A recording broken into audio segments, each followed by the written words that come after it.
Assalamualaikum warahmatullahi wabarakatuh. Welcome back to my YouTube channel, Eka Pramestari. Halo teman-teman, apa kabar? Semoga kalian selalu dalam keadaan sehat walafiat.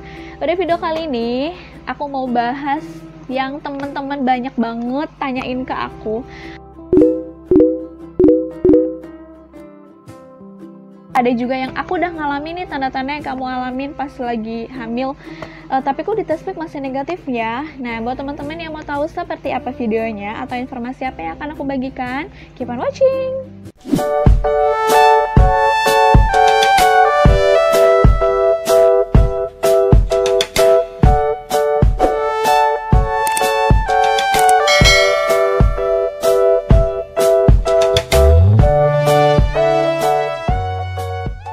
Udah telat nih 2 minggu, 2 bulan, udah telat lama banget, tapi kenapa aku nggak hamil gitu ya, tapi juga aku nggak head, itu kenapa? Aku nemuin 2 faktor yang menyebabkan teman-teman itu kenapa bisa telat head ya. Maksudnya di head tapi di test pack negatif. Yang pertama, telat head bukan karena kehamilan. Yang kedua, teman-teman hamil tapi kadar kehamilannya belum terdeteksi di test pack karena beberapa kondisi. Yang pertama, kadar HCG-nya rendah, seperti yang udah aku bahas di test pack samar tapi garisnya 2 tapi test pack-nya samar. Itu kadar HCG rendah. Jadi di test pack itu kan dia bisa mendeteksi kadar tertentu dari HCG. Kadar HCG dalam urin ya. Jadi mungkin masih rendah dan belum terdeteksi, akhirnya test pack-nya jadinya masih negatif 1. Padahal mungkin teman-teman tuh hamil gitu. Kayak aku kemarin kan masih samar gitu. Tapi aku itu waktu itu sebelum telat head hamil 1 sih yang samar ya. Selanjutnya juga masih samar, maksudnya belum tegas banget garisnya. Itu juga berpengaruh kadar HCG atau kadar hormon kehamilan kita. Faktor yang kedua adalah test pack yang teman-teman pakai itu nggak akurat. Kenapa nggak akurat? Bisa jadi karena udah kadaluarsa, atau test packnya rusak, atau teman-teman nggak tahu nih cara pakai test pack yang benar. Mungkin kebalik, ngecelupinya terlalu banyak atau terlalu sedikit. Urin yang teman-teman pakai itu nggak urin pertama di pagi hari. Nah, itu bisa juga pengaruh ke test pack teman-teman yang negatif. Lalu faktor yang kedua, telat head tapi nggak hamil. Itu kenapa ya? Nah, ini berdasarkan dari info yang aku dapat, ada beberapa faktor yang mempengaruhi teman-teman nggak head tapi juga nggak hamil. Yang pertama adalah kondisi tertentu pada badan teman-teman. Contohnya perubahan gaya hidup. Dari yang gaya hidup sehat, kemudian karena stres segala macam akhirnya berubah ke gaya hidup yang nggak sehat, itu juga berpengaruh ke hormon teman-teman. Perubahan gaya hidup, misalnya tidurnya kurang, biasanya tidurnya 8 jam, sekarang cuma 5 jam. Itu pengaruh banget ke jadwal menstruasi kita ya, ke hormon kita, apalagi seorang wanita. Terus minum kafein, itu juga kan sebenarnya kan nggak bagus ya, apalagi buat cewek-cewek, itu pasti pengaruh banget ke kesuburan. Jadi saran aku jauh-jauh lah dari minum kafein, boleh aja sih, tapi harus dalam batas wajar ya. Kurang makan yang bernutrisi, artinya teman-teman mungkin kurang asupan buah dan sayur, makanan protein hewani, karbohidratnya juga mungkin terlalu berlebihan, jadi makanan itu harus diperhatikan. Karena kalau teman-teman terlalu banyak makan yang junk food, misalnya pizza, burger, dan lain-lain, itu kan makanan yang tidak bernutrisi ya, atau bukan real food. Jadi saran aku teman-teman harus makan yang real food. Real food itu apa? Contohnya sayur dan buah, protein hewani, itu harus tercukupi dalam piring teman-teman. Coba dirubah dulu ya kayak gitunya, siapa tahu nanti teman-teman bisa head lagi kan, maksudnya headnya normal lagi.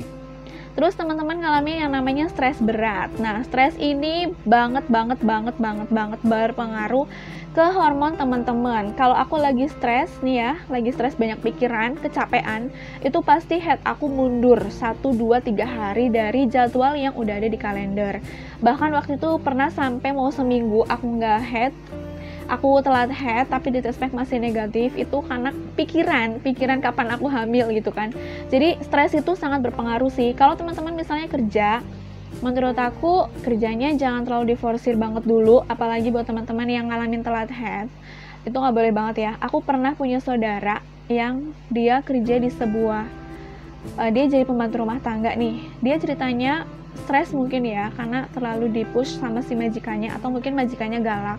Selama 9 bulan itu dia nggak head, tapi dia nggak hamil juga, karena posisinya waktu itu dia belum nikah. Ternyata pas dikonsultasikan ke dokter itu ya karena stres, karena tekanan. Nah itu tuh bahaya banget. Jadi buat teman-teman tuh udah hindari dulu stresnya ya, harus happy-happy terus.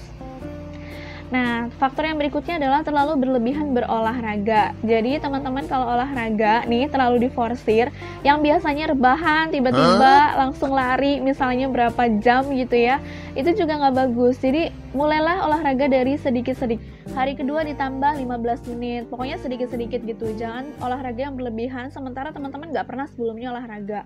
Itu juga pengaruh ke menstruasi kita. Berikutnya, kelebihan berat badan atau penurunan berat badan yang terlalu drastis. Misalnya teman-teman lagi diet, nah itu juga pengaruh ke menstruasi kita ya. Kalau teman-teman nih dari misalnya teman-teman berlebih berat badan atau berat badannya berlebihan, terus teman-teman diet, otomatis ada penurunan berat badan kan. Nah, saat penurunan berat badan itu kalau teman-teman pakai metode yang bagus, biasanya headnya jadi lancar. Tapi kalau kalian dietnya nggak bagus nih, justru akan mempengaruhi menstruasi kalian. Kalau aku waktu itu diet untuk program hamil gitu, alhamdulillah aku pakai diet JSR. Jadi teman-teman tuh coba follow Instagramnya Ustadz Zaidul Akbar. Beliau itu menerapkan yang namanya JSR, Jurus Sehat ala Rasulullah. Nah itu bagus banget, terutama untuk kalian yang nggak head lama banget. Itu beliau itu menyarankan kita untuk minum minuman rimpang. Minuman rimpang itu kayak kunyit, jahe, kayak gitu-gitu. Jadi dulu itu aku sering banget minum si JSR itu. Jadi yang aku minum itu ya, kunyit pagi hari, kunyit direbus, kunyit diparut nih, terus diambil airnya, terus diseduh pakai air anget, jangan air panas ya, diseduh pakai air anget. Itu kan karena aku punya mah, aku minum itu. Terus aku juga minum infused water dari apa aja sih, kadang buah, kadang kurma, terus kadang rimpang, jahe sama kunyit gitu ya, didiemin selama 6 jam, habis itu baru kita minum. Nah itu bagus banget buat mendetoks racun-racun yang ada di tubuh kita. Kan kita makan kayak junk food segala macam itu kan gak bagus ya. Nah dengan itu tuh kayak bener-bener badannya tuh enteng gitu. Aku dari sebelum nikah aku minum itu rutin. Terus makan buah sayur, aku makan yang bener-bener real food. Kalau pizza itu kan udah diolah ya, jadi bukan real food lagi. Jadi kalau JSR itu dia menerapkan yang namanya real food. Jadi bener-bener makan makanan yang dari Allah langsung lah gitu, tanpa olahan apapun. Lebih banyak direbus, dikukus, itu juga lebih bagus, nggak dicampur sama garam-garam yang lain. Terus garam juga aku ganti dengan garam Himalaya, itu juga bagus ya. Pagi hari selain minum kunyit, aku biasanya campur juga sama jahe pada saat perut kosong. Itu bagus banget buat mendetoks badan kita dari segala racun-racun. Mau tidur nih, badan teman-teman pada sakit, minum itu insya Allah lancar. Terus kalau teman-teman lagi mau head atau belum head, kataku kalau minum itu sih lebih memperlancar, asal rutin aja. Pokoknya teman-teman langsung aja follow Instagramnya Dr. Zaidul Akbar. Di sana banyak banget ilmu yang bermanfaat buat badan kita supaya hidup lebih sehat. Nah, faktor yang berikutnya kalau teman-teman telat head sampai berbulan-bulan tapi di tes pack negatif. Yang pertama adalah karena ada penyakit atau sindrom gitu, namanya PCOS. Pasti kalian udah tahu lah ya, atau endometriosis ya kalau nggak salah namanya. Atau bisa juga teman-teman ngalamin yang namanya gangguan tiroid, menopause dini, diabetes, dan mengonsumsi obatan-obatan tertentu. Nah, untuk lebih jelasnya kenapa teman-teman gak head, saran aku teman-teman gak usah takut untuk pergi ke dokter, karena siapa lagi bisa nolong kita, maksudnya manusia, siapa lagi yang bisa nolong kita gitu ya kalau bukan dokter. Jadi lebih baik kita tahu di awal nih kalau kita sakit, daripada udah lama, udah parah baru teman-teman tahu, itu kan repot lagi untuk ngobatinya, pasti stepnya tuh lebih banyak lagi.